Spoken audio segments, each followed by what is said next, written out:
So from your WordPress dashboard, go to Appearance and select Themes. You can add New from here. You also have Activate button for every theme to activate it from here. Open one theme and here also you have one Activate button. Go to Add New button, and here you can see all the themes to add.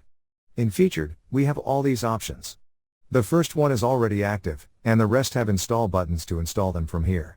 Open the one you like. Here on top, you have Install button to install it. Once installed, you will get Activate button to activate the theme from here. Close it. Now go to Appearance and select Themes. Here you can see your new theme has been installed with an Activate button. Click on it.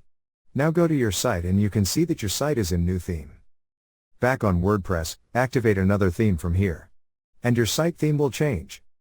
So this is how you can install and activate theme on your WordPress site. Thank you for watching.